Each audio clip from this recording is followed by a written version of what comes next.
أعوذ بالله من الشيطان الرجيم بسم الله الرحمن الرحيم السلام عليكم hürmetlik mümin Müslüman qarindoshlarım.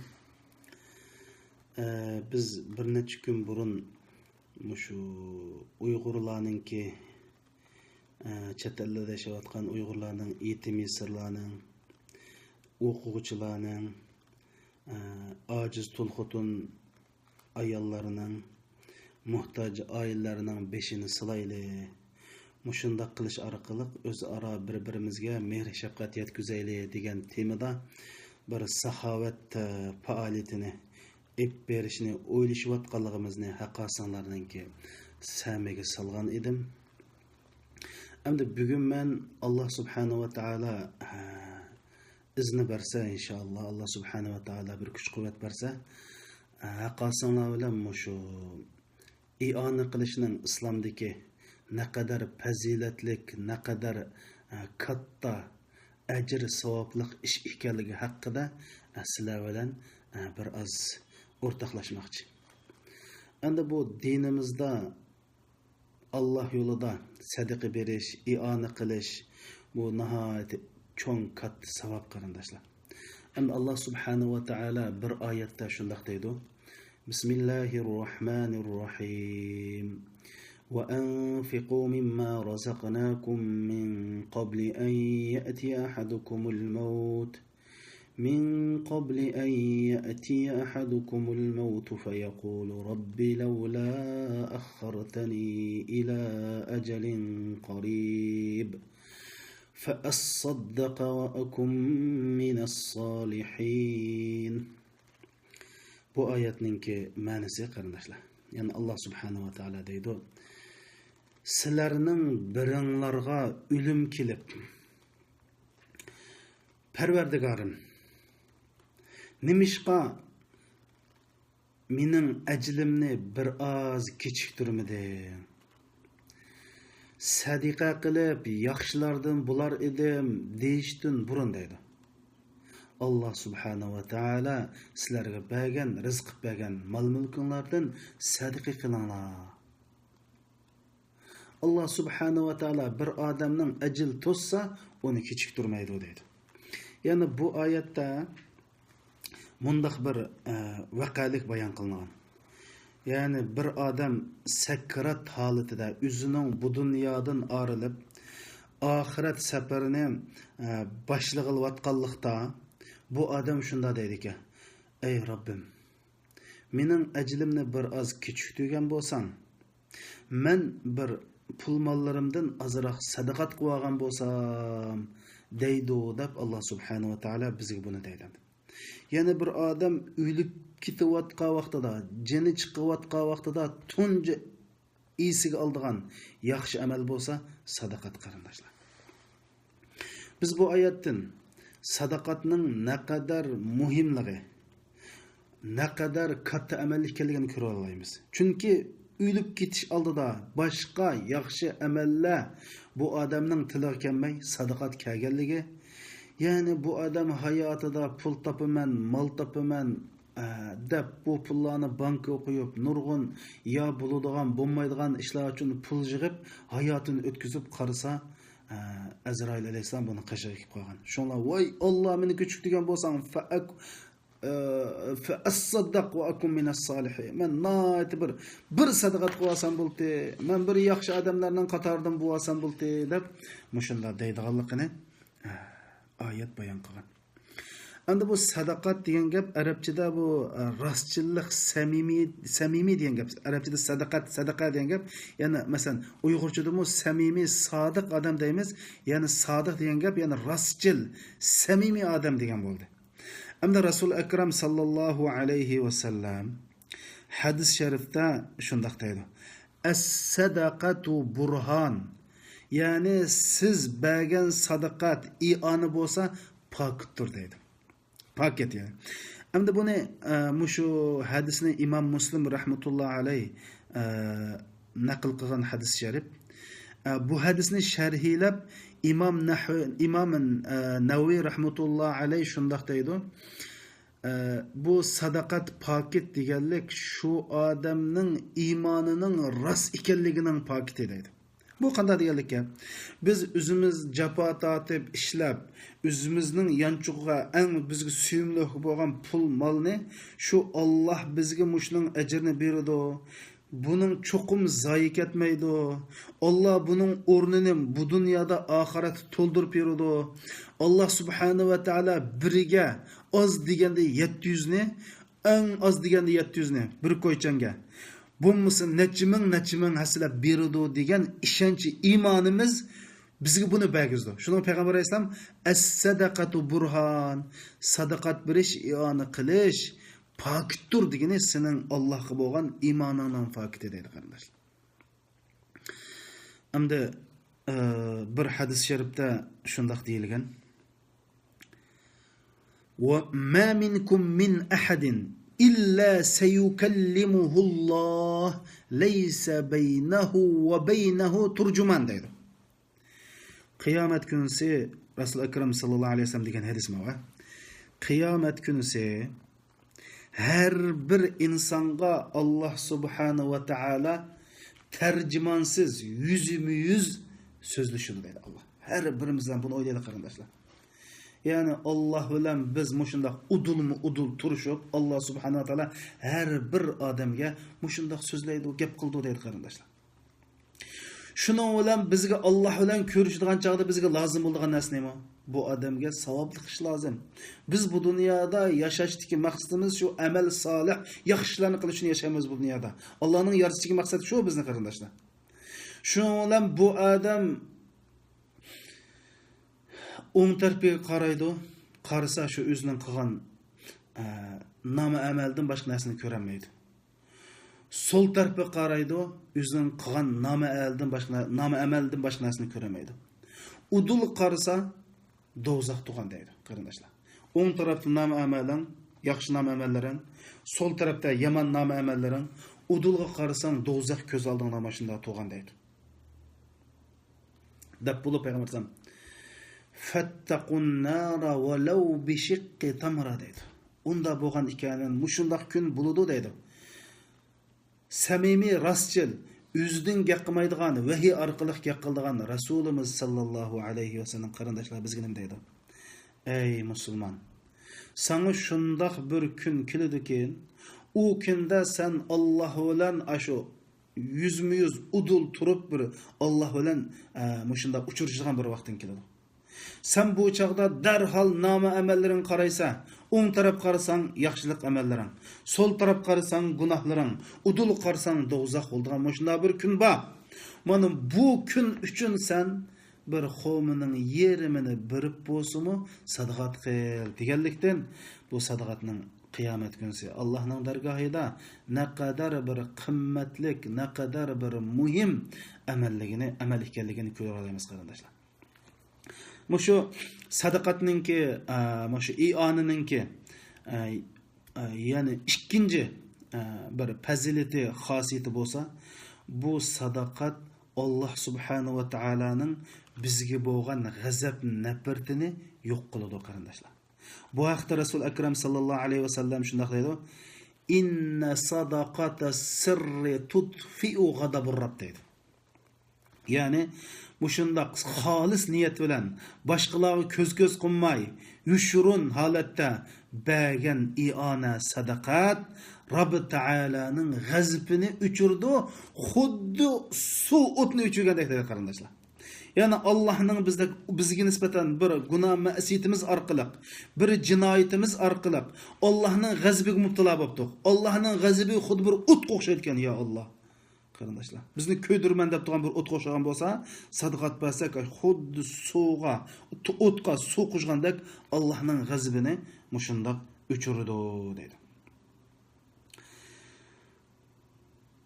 Shundaqlar qarindoshlar, mushu sadaqatninki xosiyatlarining yana birisi bo'lsa, mushu sadaqat gunohlarimizni yuvadi.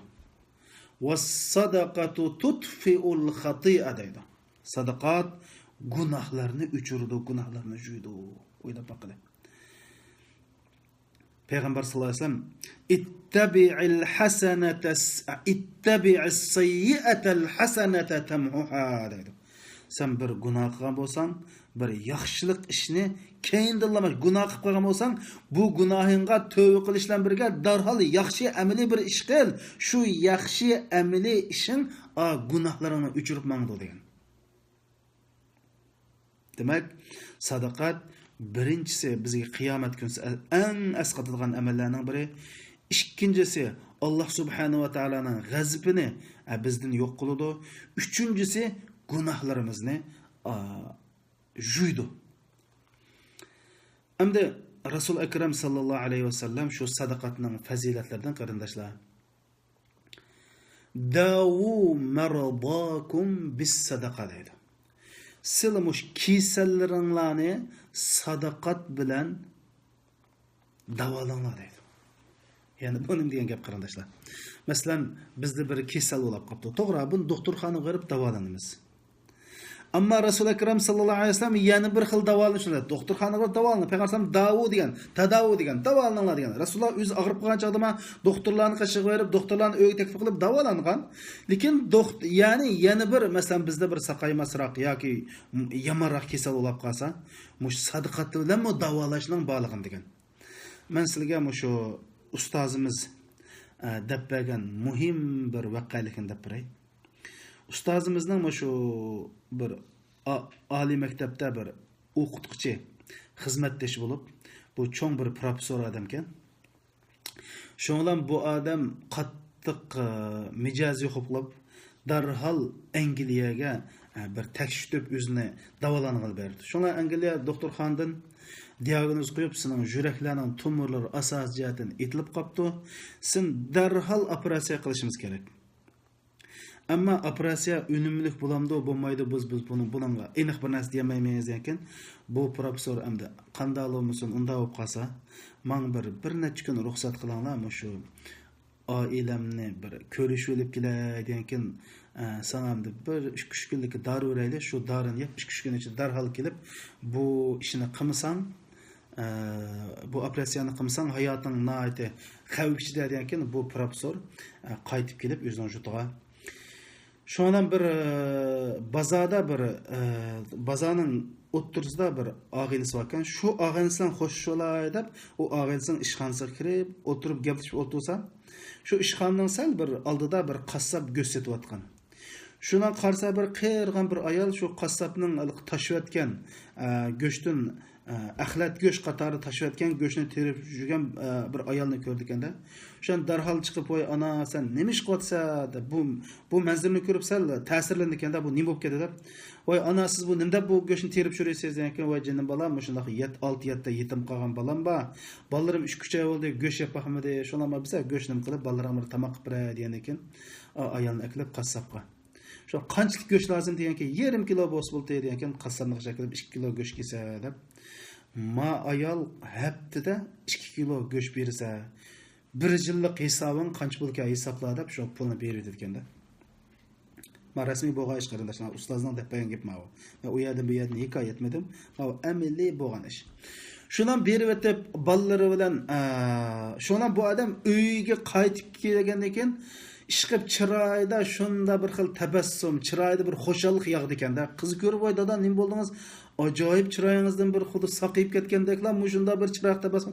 degan, "Uxmayman bola, mushunda menda ish bo'ldi. Shu mo'mayning mo'may qattiq duo qildi ekanda. Ey Alloh, mushu odamni rahmat qilgin, kasallarga shifolik bergin, dadiga darmon bo'lgin" deb bo'liq mo'may bir muncha duo qildi ekan. Bu odamning qalbiga shunday bir xo'shallik kirdi ekan endi. Şu ballarımı bunu his qildi da dadasining yuzidan. Mushta bo'ldi deb shundan oxirisi xo'shlashib Angliyaga ikkinchi qatim borgan ekan. Şu doktorlar operatsiya qilamiz deb umumiylik tekshirish olib berib, natijasida bu qandaga bo'lib ketdi. Bu qarisi o'tgan odam shu yo'q. Yurakning tumorlari sapmasaq qarindoshlar. Hech qanday bir ish yo'q. Shuning bilan bu qandaga bo'lib ketdi. Sen bir ish qildingmi degan ish qilmadim. Shunda bordim, keldim degan ekan. Ya bizning birinchi qatim qo'ygan diagnozimiz xato. Ya ikkinchi bu sening hozir hech nima chiqmadi sendan deb shuni ikkinchi qatim yana diagnoz qo'ysa hech qanday bir narsa chiqmagan qarindoshlar. Shundan bizning ustozimiz deydi, bu ustoz Yine şu işten keyin saq 30 yıl ömür ko'rdi deb. Demek qarindoshlarimiz Rasul Akram sallallohu alayhi vasallam davu mardakum bis sadaqa. Keselni sadaqat bilan i'ona qilish bilan davolanglar degan. Mushu bir katta olim bor. Bu olimninki ismini unutib Abdullah ibn Mubarak. Abdullah ibn Mubarakninki qishig'a bir odamninki mushu putida mushuna bir oqadigan jarohat bor ekanda, kapti. Ey Abdullah ibn Mubarak, Abdullah ibn Mubarak bilimiz nəhayət zahid, danlıq bir tabiin bu. Katta alim, mujahid bir islom tarixidagi nəhayət nadir shaxslardan. Buni qishiq bir odam kelib, mana putini bir oqadigan kasal paydo bo'lib qoldi. Davolab baqdim, qilmagan, bormagan doktor qilmadi. Bir qanday qilsam bo'ladi ekan. Endi sen mushu kishilar nəhayət sudun qilinayotdi bir malning odamlari. Sen şu maliga bir quduq ko'lab bersan, o quduqdan suv chiqib xalqlar ichib san bir duo qilsa, balkim to'xtab qoladi dedi. Shan berib degandek ash quduqdan suv chiqqandan tatib mening badanimdagi heliqi jarohatim jiring piring oqadigash to'xtadi deb mushunday degan qarindoshlar. Mana bu i'onaning xosiyati. Buni Rasul Akram sallallohu alayhi vasallam bizga deb bergan. Yana bir hadis sharifda qarindoshlar. Rasul Akram sallallohu alayhi vasallam shunday degan. Men 3 narsaga sizlarga qasam qilib beray degan qarindoshlar. Payg'ambar alayhisalom deydi, men 3 narsaga sizlarga qasam qilib beray deb.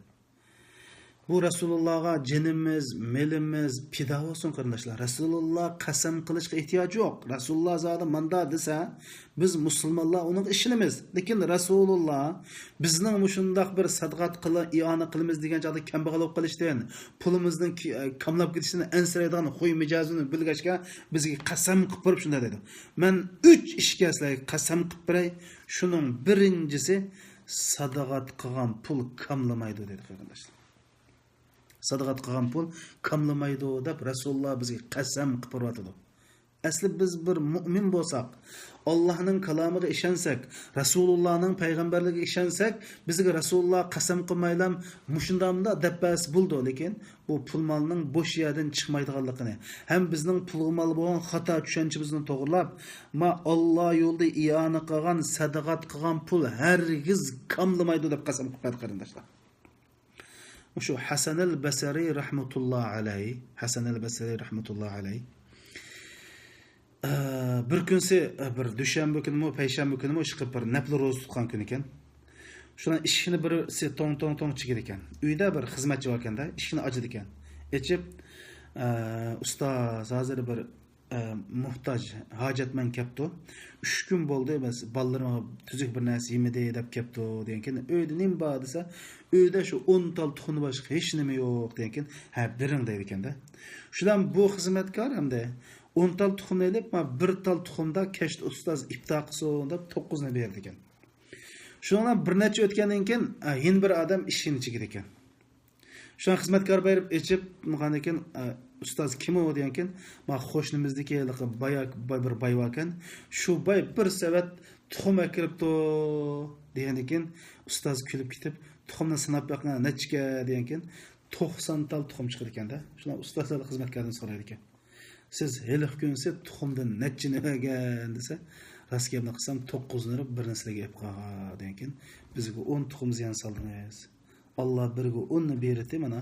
Siz 9 ni berganlikdan 90 ni keldi, agar 100 ni 10 ni bergansiz, shu qo'shnimiz cho'qim 100 ni kirdi deb, mana mushundaq o'limalarimizdan mushundaq sadaqat bergan pulni kamlamaydiganlar. Qanday kamlamaydi qarindoshlar?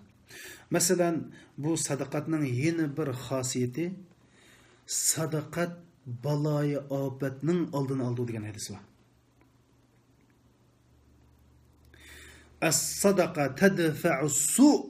Sadaqat baloyi ofatning, yomonlikning oldini oldi dedi Payg'ambar sollallohu alayhi vasallam. Masalan, biz shu sadaqatni bermagan bo'lsak, shu pul balkim doktorxonaga chiqitish mumkin. Yoki yo'qlan bir avarchilik uchrab, u pulning nechasi chiqitish mumkin qarindoshlar. Mana biz Uyg'ur musulmonlar buni o'ylaylik hozir. Ey jinim qarindoshlarimiz, mush vatandan kelayotgan xabarlar ichi odamning ichi echishidi. Hey bir hech ichi yo'q odamni akirib solab qo'ygan. deydi muşunda bir yazılarda en az degende 50 bin koy pulunu apamısa hiç kandak bir iş yok adamı turmudan çıkarıp hemen dedi. O işvaları azrak bağları zadı pul olsalanmış turmudan çıkıdığanmış iş olsa pul alsa bütün dasmayı sarmasını ağırlıp kalsın aşk Xitayının kuldan kutulsak diyen günü kilovat adam var. Ben kaç gün istedim. Bir resimde otelde çıkarıp koyuptu. İşkirden çıkan manlurlarga iyanı kılınlar dese, elik adamla hoşunda kalla tutmuştum. 3 ret doğan bir resimde gördüm. İçinde mi karındaşlar? Ey Allah subhanahu ve taala deydi. Ve enfiku deydi. Vakridullaha qardan hasana. Allah qaz yürüp duramsızlar deydi. Allah bizden qaz alışqa muhtaç mı? Şundak edep, ahlak bilen, güzel til bilen bendelerim man qaz yürüramsızlar deydi. Hey biz Allah'a aş tapkan tenigimiznin parçalarını azlı kısmını bezekme Allah subhanahu ve taala şunu nayt çoğun bilip Allah elip bizge kıyamet günü şunu hassilep kattalap kıpır diye karındaşlarımız. Şunun için biz şu Uygur Müslümanları karındaşlar bizden muş günü kılışımızga 20% Xitay sebep olsa 80% üzümüz sebep. Mani men keskin qilib aytalayman. Biz mushunda nima uchun xo'rlanayapmiz desa, bizni boshqalar xo'rlayolmaydi. O'zimiz xo'rlanishni tanladik. Bizga Alloh payg'ambar avatib, Alloh Qur'oni Karim tushirib, mush dunyoda aziz yashashning yo'lini ko'rsatsa, biz u yo'lga unmadik. Shuning uchun biz mushu Turkiyada cho'ng bir vaqf, ya'ni fond jamiyati qurib chiqish uchun tayyorlik qilyapmiz. Mening qarindoshlarımdan o'tindig'inim. Chet elda oz degan chaqda 20 million Uyg'urlar yashaydi. Ey o'ylab boqinglar, hammamiz oyda 1 liradan basak 20 million lira jig'il degan gap ya. Voy shular bamison, shularning 10dan bir qism bason qarindoshlar. Ey bir 5-6 ming, bir 10 ming musulmon birlashib oyda o'ylab boqinglar 10 liradan pul versak 100 ming lira pul jig'ilmanda qarindoshlarım. Mushunda qilib bir tarafdan oliy maktabda o'qiyotgan o'quvchilarimizga yetim ey jinim qarindoshlarım sinab boqinglar. Şu sizlar bir şu bergan pulinglarni bir shundoq ey Alloh deb duo qilib qolsa, shuning duosidan arshining ishiga ochilib qolsa, sen nurg'un baloy ofatdan qutulsan, nurg'un beshing qildigan musibatdan qutulsan. Alloh sen nurg'un rizqlarning eshigini ochadi. Qiyomat kuni o'ng tarafingda nomi amal men sening nomi amaling deb turdi qarindoshlar. Qiyomat kuni Alloh subhanahu va taala mujohid jihad qilgan amal bilan jannat kirsa, sadaqat bergan odam o'zining sadiq bilan jannat kirdi. Hatto qiyomat kuni jannat kirdigan maxsus bir eshik bor. U eshikdan faqat sadaqat bergan ioni qon odamlar kirdi degan hadis shariflar bor qarindoshim. Şunun için men dedim, mening qo'limdan kelgan shu qarindoshlar, cho'ng bir vaqf, bir fond jamiyat qurib, yetim yesirlarning beshini silsak, ojizlarning beshini silsak, o'quvchilarning beshini silsak, mush orqali nurg'un yaxshilarni o'ylayapmiz qarindoshlar. Uyg'urlarga hunar o'rganadigan, bilim o'rganadigan markazlarni açsak, hozir Turkiyaga ko'plab chiqyapti. Ishlaydiz ish yo'q, qilaydiz ish yo'q, nima qilasiz? Qo'lda bir mahorat, bir kasb yo'q qarindoshlar. Biz shuni o'ylashyapmiz. Masalan, kompyuterda kasbiy tarbiyalanadigan, mashinchilikda kasbiy tarbiyalanadigan, to'qchilikda kasbiy tarbiyalanadigan o'rinlarni bir açsak, bizning Uyg'urlar shu yerda bir hunarni o'rganib, mush Turkiyada bir hunar qilib, o'zining bir halol rizq bilan boqsa, bu shu orqali shu odamlar bir ioni qildigan odamga aylansa deb mush ishni bir qilish uchun mana sizlarga murojaat qildik qarindoshlar. Shuning uchun burun mushu saxovat qilishga tizimlatgan qarindoshlarimiz biz sizlardan inshaalloh yana bir yaxshi savobli ishni kutamiz. U bo'lsa har birimiz birdan 5gacha mush saxovat qilish uchun boshqa a'zolarni topayli.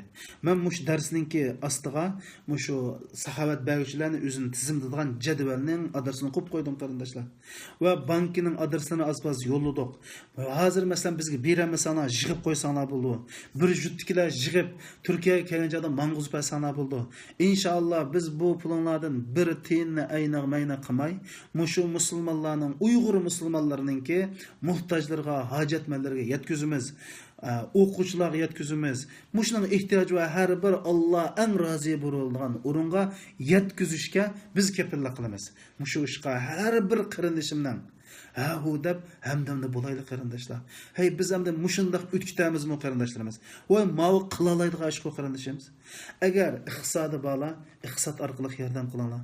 Iqtisodi yo'qlar, ilon tashviqot orqali yordam qilinglar. Duolaringlar bilan yordam qilinglar. Bizga bir yaxshi tilaklarni tilash bilan yordam qilsanglarmi, sizni bizga yordam qilmoqlar qarindoshlarimiz. Allah subhanahu wa ta'ala hammamizni bir yaxshilikqa muvaffaq qilsin. İnşallah bu sadaqatning fazilati bak ulug' qarindoshlar. Men sizlarga bu vaqtdagi oyat, hadislarni davomli tunishtiraman. Alloh hammamizni muvaffaq qilsin.